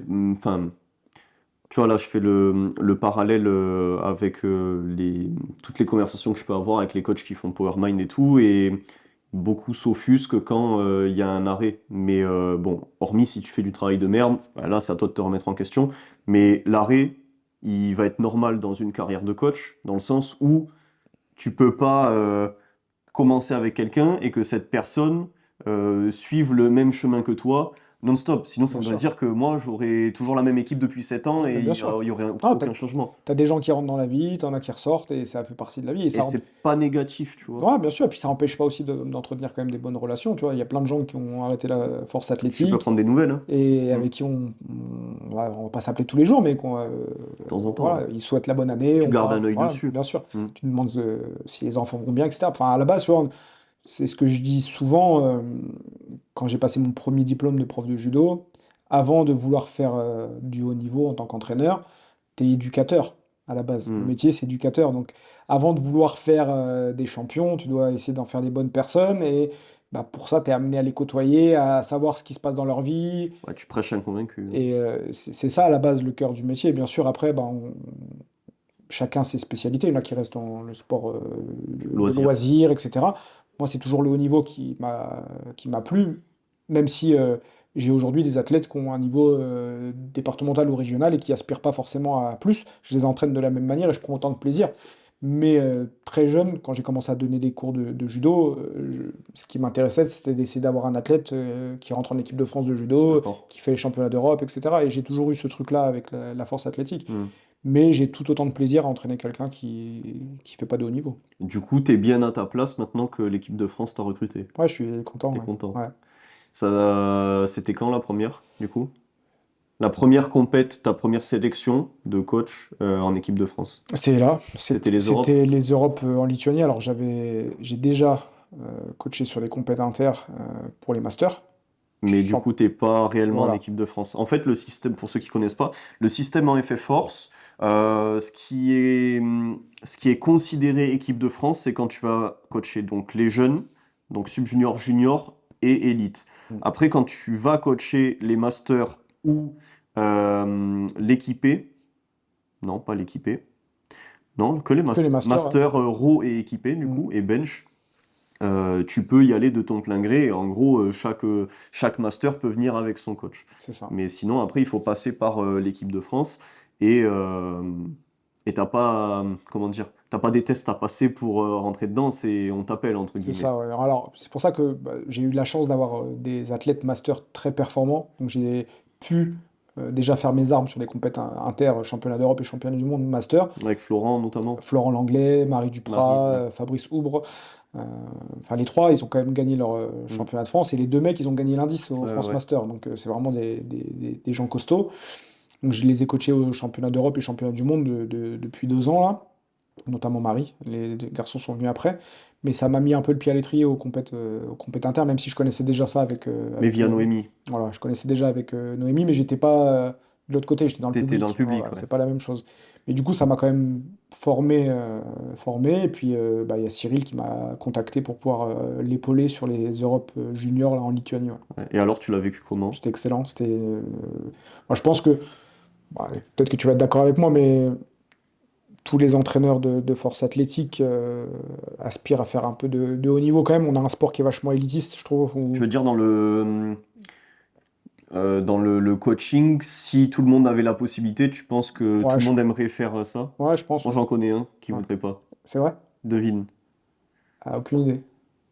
Et il est proche de moi, Mehdi? hein. Ouais. Ok, je savais pas. Mehdi, en fait, c'est pas quelque chose qu'il aimerait faire. Ok, Il aimerait le faire seul pour ses athlètes, par ok, exemple, ouais, coacher sur des élites, enfin sur des mondiaux ou quoi, mais il aspire pas à être coach en équipe de France, par ok. exemple, tu vois. Après, ça s'entend, hein. Mais c'est vrai que ma conception, enfin, ça a toujours, c'est dans mon ADN. Je te dis, au judo, Mm, c'était déjà ce que je souhaitais faire. mm. Au judo, j'ai aidé un peu aussi au cadre technique régional. J'ai essayé de monter. J'ai un athlète qui est rentré en équipe de France. Je l'ai accompagné au championnat d'Europe de judo, en Coupe d'Europe également. Donc, ça a toujours été dans mon ADN. C'est juste Mm. que maintenant, c'est plus le judo, c'est la force athlétique. Et, mais c'est pas un objectif de vie non plus. C'est-à-dire que si on fait pas appel Non, à c'est un moi, c'est un accomplissement, accomplissement, mais je cours pas non plus après ça. Tu bien vois, c'est sûr. pas moi qui les ai sollicités, Mm. c'est eux qui m'ont appelé. Bah, du coup, je me dois de répondre présent et de faire les choses correctement, quoi. Et ça fait quoi de devoir, enfin pas entraîner du coup, ça fait quoi de devoir manager, motiver et coacher des athlètes que tu connais pas ou très peu, du En coup? fait, ce qui est assez difficile, et c'est marrant parce qu'on a eu le cas avec Célian, justement, où c'est toi qui l'entraîne et c'est moi qui gérais le match sur place, c'est que là où c'est difficile, c'est qu'il faut, j'aime bien utiliser ce terme, mais il faut pas être simplement un pouce-ticket en compétition, mais en même temps, faut pas prendre la place du réel entraîneur. C'est le plus chaud, hein. Ouais, et c'est difficile de pouvoir trouver sa place. Mais ce qui a été mis en place là pour les Europes juniors, c'est quand même un suivi entre les athlètes et les coachs équipe de France. Donc en amont, les athlètes avaient pour mission de nous envoyer les top 7 et les back-off, ce qui permettait déjà de créer un peu de lien, même si tant que tu n'as pas rencontré les gens, c'est difficile de Mm. créer des liens. Ça permettait de pas découvrir l'athlète sur place. Et ça, je trouve que c'est un avantage parce que dans le passé, pour Noémie C'est notamment, ce qui était fait, c'est hein. ce qui était fait. C'est-à-dire que les coachs équipe de France ne connaissaient pas Ouais, le tu les plan. voyais une heure avant Ouais, t'imposer, quoi. ils connaissaient pas le plan de match avant, ils savaient pas ce que les athlètes pouvaient faire à l'entraînement. Ça, c'est un truc que Cyril a mis en place et que je trouve nécessaire. Je comprends pas que ça n'ait pas été mis en place avant.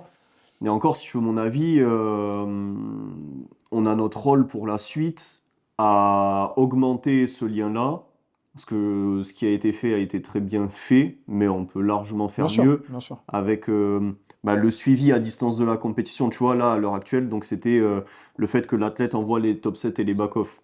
Pour moi, le step d'après, c'est créer un groupe avec le coach, coach de l'équipe de France et l'athlète, et peut-être, je dirais, sur la fin de préparation, tu vois, les 8 dernières semaines, avoir juste un petit brief Mm. hebdomadaire, comment s'est passée la semaine et où on en est, tu vois. Ouais. Ça peut mettre, ça peut faire, ça peut impliquer un peu plus le coach équipe de Mais France dans le process, mais il par y a plein de exemple. choses à mettre en place. Comme moi, je comprends pas. Et là, peut-être qu'on va me tirer les oreilles ou peut-être qu'on on sera pas d'accord avec moi, mais je comprends pas que sur les stages équipe de France, les coachs ne soient pas conviés. Idem. Moi, ça, c'est un truc que je comprends pas. Et en fait, il y a eu le même souci avec le judo. Je reviens à mon Mm. sport de prédilection, hein. Le judo, le système est un petit peu différent, mais pour te donner un exemple, je crois que c'était tous les lundis. Tous les lundis, tu as l'Institut du judo, où il y a des cours pour tous les athlètes de haut niveau. Et à ce moment-là, les entraîneurs d'équipe de France étaient sur le tapis et les entraîneurs de club des athlètes étaient également sur le tapis. On les a évincés. Ok.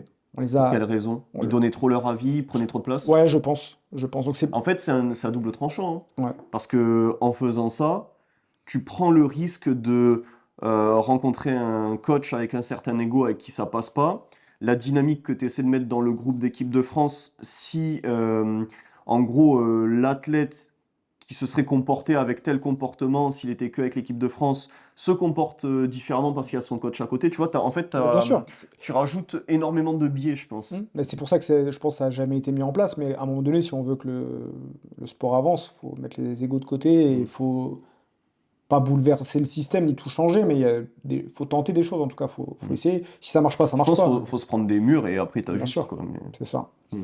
Après, je pense aussi que maintenant, enfin, je sais pas comment toi tu le perçois, mais j'ai l'impression qu'il y a moins de guerre d'ego qu'avant. Oui, c'est fini. Ouais, C'est fini, ou alors c'est des, entre guillemets, des nouveaux dans le circuit qui vont apprendre au fur et à mesure à ne plus en faire. Mais moi, je pense que là, on tend vers. En fait, au début, il y a eu plein de guéguerres internes entre que ce soit les teams ou les coachs, parce que tout le monde y voyait sa part du gâteau à bien sûr, prendre, hein. parce que c'était nouveau, parce que on arrive dans un système qui est passion et en plus, super, on peut gagner de l'argent, et plus le côté égo, parce que chacun voulait être plus connu que le voisin, tu vois.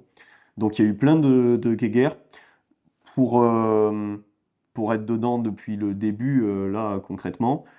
Je trouve que ça fait, je dirais, 2 bonnes années où tous ceux qui étaient un peu en affront, on a tous un peu baissé notre ego Bien sûr. et on a tous compris que si on veut continuer d'en vivre, arriver à faire du bon boulot et donner de l'ampleur et professionnaliser la discipline, il faut que d'un côté, t'en aies qui puissent vivre de leur marque, vivre de leur compétition, etc. Si eux montent, plus de visibilité. Si eux en ont plus, et ben naturellement tu vas avoir plus de demandes de Et coaching. ça Et fait en fait, monter tout ça le monde. fait que un effet entonnoir, tu Ouais, vois. c'est ça. Et ça, je pense que ça a été compris. Mais à l'heure actuelle, ça se passe plutôt. Enfin, Ouais, moi, puis je trouve que ça se passe mieux, tu vois. ouais, bien sûr, moi je trouve que c'est vachement plus apaisé, puis il y a aussi l'âge qui fait ça, c'est-à-dire que Bah, on avait tous 19 ans et voilà. maintenant on en a Alors, moi j'en avais entre. un peu plus, mais oui, enfin, Bah, toi, t'avais déjà 60, parce que mais, là, t'as mais 85. concrètement, il y a tout ça, et moi je trouve en tout cas que les relations entre tout le monde s'est vachement bien amélioré, et bon, on n'est pas non plus dans le monde de oui-oui où tout le monde. Il y a toujours des trucs qui subsistent et les problématiques qu'il y a eu en amont, elles s'oublient pas et chacun sait ce qui s'est passé, tu vois. Mais je trouve que tu prends encore l'exemple des championnats de France et autres, tout le monde met de l'eau dans son vin. De manière générale, on fait quasiment tout le monde se dit au moins bonjour une Bien sûr, fois, hein. tu vois. Et il n'y a plus de guerre ou de En je fait, de parle toute dans le façon, dos, tu déjà vois. maintenant le championnat de France est sur une semaine, tu sais que les gens, tu vas les croiser une semaine, Tu vas avoir des gueules que tu n'aimes pas pendant une semaine, bon, voilà, donc ouais, forcément, tu essayes à ce que ça se passe un minimum bien, quoi. chacun met de Mm. l'eau dans son vin. Donc ouais, moi, c'est pour ça que tu vois, je pense que c'est un truc qu'il faudrait essayer de mettre en place, quoi, que les coachs perso des athlètes puissent être au moins conviés. Après, je sais qu'on va me sortir l'excuse du financement, de les chambres Leur d'hôtel, charge. bien sûr. Moi, je pense que on Moi, peut. moi, tu me le demandes. Bon, maintenant, du coup, ils m'ont intégré aussi, mais tu me le demandes pour mes athlètes, j'y vais. Bien sûr. J'en Si t'es suis impliqué convaincu. dedans, J'en suis convaincu, mais c'est pour ça qu'à chaque fois, l'excuse du budget, je peux pas forcément l'entendre, ça. Parce qu'en fait, le, en tant qu'entraîneur, tu as aussi le budget de te déplacer en compétition et tu le fais. Donc le stage, ce sera la même chose. Le mec certains viendra. le comprennent pas, tu vois, mais dans tes 100 euros, tes 150 euros, tes 200 euros mensuels, c'est pas 100 balles qui est dans ta poche. Bah non. C'est, bon, déjà, t'as nos amis de l'URSSAF, tu vois, qui viennent prendre une partie. Et puis, en fait, dans tes 100 euros, t'as l'investissement pro qui doit être compris. Et l'investissement pro, ben, c'est en partie te déplacer De toute façon, et investir là-dedans, tu vois. tu vois enfin, tu connais comme moi, on va pas refaire le monde, mais entre le déplacement, entre les frais d'essence, les frais d'autoroute, Mm. les chambres d'hôtel, enfin, les déplacements en compétition, c'est des déplacements à perte. Voilà, et Mm. donc tout ça, tu es obligé de l'intégrer à ton prix mensuel. Moi, 2024, là 2025, j'ai pas budgétisé, mais 2020, ouais, 2024, j'avais eu 11 000 euros de frais De de frais de déplacement déplacement, sur bien l'année. sûr, Ouais. ouais. Mais c'est des frais qui sont non négligeables, tu vois. Mm. Et en fait, les athlètes, des fois, s'en rendent pas forcément compte. Après, c'est parce qu'on a un sport aussi qui est vachement égocentré, hein.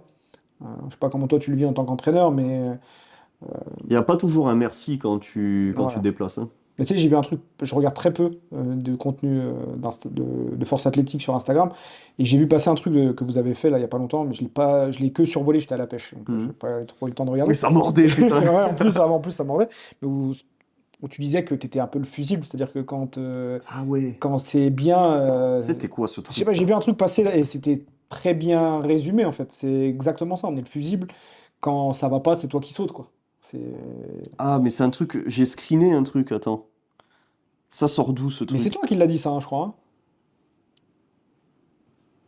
Eh ben, je sais plus. Ouais, enfin Ah, bref, mais c'est ça, je pense. ouais, Le truc en voiture, là. c'est possible. Ouais, ouais. Et je trouvais que c'était joliment dit, c'est vraiment ça. Ouais. Mais oui, tu fais le lien quand tout va bien, c'est génial. Quand tout va pas, ben, c'est toi qui prends ta rif parce que bah, selon les profils d'athlètes et tout, des fois ça te remet un peu Mm. la faute dessus, tu vois. Et tu vois, Après, je pense qu'il faut avoir aussi enfin, il faut suffisamment s'affirmer pour dire que tu as ton rôle, mais l'athlète, il a bien son rôle bien aussi sûr, dans bah, tout tu sais, ça, tu vois. moi souvent ce que je leur dis, hein, ça vient du judo, c'est un truc que je disais quand j'étais entraîneur, c'est vos victoires sont vos victoires, mais vos défaites sont vos défaites également, tu vois, on est Mm. là pour mettre dans les meilleures conditions possibles. Mais au judo, on avait moins cet aspect-là, parce qu'en fait, quand tu te fais caser la gueule, tu es tout seul sur le Mm. tapis, ton entraîneur, il est pas là, et Bien sûr. tu fais face à tes propres choix, tu vois, donc tu es obligé de l'assumer, tu deviens très vite une grande personne, tu vois. J'ai entraîné des gamins de 11 12 ans qui intellectuellement Au-dessus de. étaient supérieurs à certains athlètes Ah de ouais. force athlétique, tu vois. Parce que, ils sont capables de prendre du recul, de réagir, de garder la tête froide, ce genre de choses, tu vois, de faire preuve d'analyse. En force athlétique, souvent, je vois des athlètes réagir trop à chaud, en fait, et pas prendre suffisamment de recul et, euh, et dire, attends, ok, bon, là, ça s'est pas passé comme je le souhaitais. Des fois, il n'y a pas forcément besoin de chercher de raison aussi, tu vois. Je vois que les gens sont... Ah, Suranalyse. ouais, tout le temps, c'est putain, je comprends pas. Cherche pas à comprendre. C'est C'est comme comme ça, ça, passe ouais. à autre chose, tu vois. Mm. Et, euh, et ça, c'est typique de notre Est-ce sport. que tu penses pas que c'est justement le fait d'avoir peu d'échéances, du coup, comparé au judo où tu fais ça tous les 2 semaines, là, Mm. où du coup, bah, forcément, les échecs auxquels tu t'exposes ou les victoires auxquelles tu t'exposes, est-ce que enfin, les réactions sont pas décuplées tout simplement parce que tu t'y exposes peu, tu vois? Ouais, mais t'as mis le doigt dessus, hein. C'est exactement ça, hein. C'est-à-dire que nous, le judo aussi, tu fais face à plus de défaites. Mm. C'est inévitable dans ta carrière de Mais c'est combattant. un affront, c'est normal, tu Mm. vois. Et en fait, tous les athlètes de judo ont tous perdu. Et au judo, c'est même plus dur là-dessus. La défaite, c'est que tu peux faire 3 4 heures de route pour aller faire une compétition.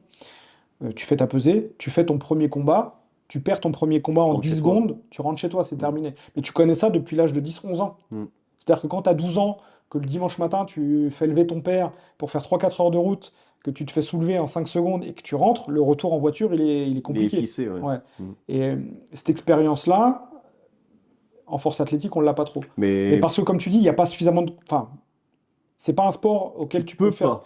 Ouais, tu peux pas faire autant de compétitions, donc tu peux pas faire face aussi souvent à la défaite, et du coup, t'es pas habitué en tant qu'athlète à réagir face à la défaite. Mais c'est juste que, ouais, c'est exactement ça, c'est que l'échec s'apprend et du coup, tu peux pas l'apprendre suffisamment parce que t'as pas suffisamment d'expérience. Et si tu fais le choix, tu pourrais, enfin, il y en a qui vont me dire, bah, fais une compétition par mois. Le problème, c'est que pour vivre cette défaite ou vivre cette victoire, parce qu'une victoire, tu vois, si tu pètes un plomb, t'as l'ego qui prend le dessus, etc. Et la victoire, du coup, ça s'apprend aussi. Et le fait, du coup, de pas être en compète régulièrement, bah, tu peux moins t'y exposer, donc moins apprendre et tout simplement moins vivre correctement ces situations-là, que ce soit positif ou négatif, tu vois. Ouais, parce que même quand c'est positif, des fois tu rentres de compète, ça arrive que tu puisses tomber aussi en dépression parce que bah, tu as l'impression que tout s'arrête, Ouais. tout ce que tu as mis en place les 6 mois qui précédaient, bah, tu as l'impression que tout s'arrête. Des fois c'est difficile de retrouver un objectif. Donc ouais, comme dans la défaite comme dans la victoire, des fois c'est pas évident pour certains athlètes à gérer. Ouais. Mm. Et là, du coup, si on projette un petit peu les prochains mois, prochaines années, est-ce que toi, en tant que coach, tu as certains objectifs ou ton objectif, là, c'est conserver donc, ce que tu as bâti jusqu'à présent, profiter du coup de ton intégration en équipe de France pour vivre ces expériences-là et continuer comme ça sur quelque chose de périn sur le long terme comme ça? Ouais, moi l'idée c'est de pérenniser, hein, Ouais. tout simplement mon travail aussi, hein. J'aimerais pouvoir tenir ce métier sur le long terme. Moi, ce qui me fait un peu peur dans la force athlétique, c'est que j'ai l'impression que la hype pour la force athlétique, elle est un peu passée. Et il faut réussir à convertir des pratiquants de musculation en pratiquants de force athlétique. Et j'ai l'impression qu'on a atteint ce pic, on va arriver un petit peu dans le down. Et il y a de plus en plus de coachs.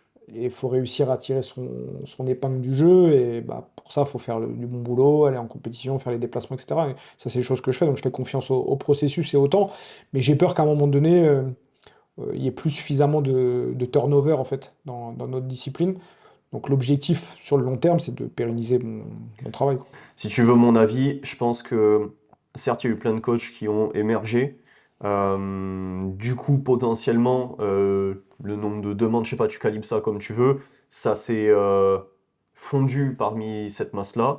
Mais là, du coup, dans ce deuxième temps sur lequel on va rentrer, que tu évoques, moi, je pense que il va y avoir plein de coachs qui ont fait ça pendant 1 an, 2 ans, mais qui n'ont pas fait ça professionnellement ou consciencieusement, qui vont se rendre compte qu'au bout d'un moment, bon, ben, avec 1000 balles, tu peux pas vivre et ça va pas continuer dans cette voie-là. Et ceux qui vont pouvoir continuer, ça va être les coachs qui font l'effort bah, d'investir déjà dans leur pratique et le fait de se former, d'aller chercher de la connaissance pour fournir un boulot qualitatif. C'est ces coachs-là qui resteront. Et du coup, à mon avis, le nombre de coachs dans 5 ans, tu fais le point, en force athlétique, qui en vivent, je pense qu'il n'y en aura pas plus, Ouais, bien sûr, parce voire qu'en moins. en fait, il y en a plein aussi qui ont fait ça parce que c'était À la mode. la hype et la mode du moment. C'est à la mode et entre guillemets argent facile, Ouais, mais au bout d'un moment, t'as le pratiquant qui se fait 200 euros pour aller au resto, et t'as un coach qui base toute sa vie autour de ça et qui veut en vivre bien réellement, tu sûr. vois. Donc, ouais, C'est je suis deux d'accord avec toi. activités différentes. Le filtre, il va se faire, le tri, il se fera sur le long terme. Mais en fait, c'est à nous Ouais. de continuer de faire du bon boulot et pour pouvoir pérenniser le taf. Moi, c'est mon objectif. En fait, j'ai pas un objectif chiffré ou quoi que ce soit. Tu me connais, je cherche pas forcément à vouloir faire toujours plus, mais je veux pouvoir tenir sur la Tu veux durée, quoi. rester dans ton Ouais, rythme et du coup vivre les expériences en équipe de c'est ça. France. Ok. Nous nous retrouverons et je pense qu'on fera un podcast. On se retrouvera avec Kevin à Sun City, Complètement crevé certainement. après une saison. Exactement, en septembre. Et on fera un podcast avec Margot et Kevin. Et on le fera au bord d'un lac. Et moi, je serai sur un jet ski, vous aurez des Moi, images. j'aurais les cannes à pêche tendues. Vas-y, On fait ça. on prend le rendez-vous. Bon, c'était cool. Ouais, c'était cool. On a pu faire tout le tour et évoquer plein de trucs de ta vie là. Donc, je pense que les gens pourront plus mettre une histoire sur le Kevin qui croise en compétition Ouais, c'est aussi. clair. Bah, c'est vrai, parce qu'en plus, je suis pas spécialement avenant. Déjà, en fait, les gens ne savent pas, mais je suis un peu timide. Déjà, c'était une sale gueule. Tu vois, t'as pas envie de venir te Non, voir. mais je peux paraître fermé, mais c'est juste en fait de la timidité. Et souvent, bah, je suis concentré sur mon taf, je fais mon truc et je suis pas forcément avenant, mais ça veut pas dire que je suis pas sympathique ou quoi Mm. que ce soit. Et c'est vrai que des fois, ça peut. C'est un désavantage. Ça peut être un avantage aussi, hein. Des fois, on vient pas me faire chier, mais ça peut être un inconvénient parce que potentiellement, je peux entre guillemets repousser les gens alors que c'est dans mon tempérament, je suis comme ça. Et en fait, bah, faut pas hésiter à venir me parler, échanger. Ça me fait plaisir de parler de force athlétique ou même de sport de manière générale. Prochain championnat de France, vous allez tous serrer la main à Kevin. Ça, il sera bien mal à l'aise. C'est ça. Bon, merci à tous pour votre écoute. C'était encore une fois un super épisode. À la prochaine avec je ne sais qui. On verra bien qui sera à l'interview. Ça marche. Resto. Ouais, au resto. Merci, chef.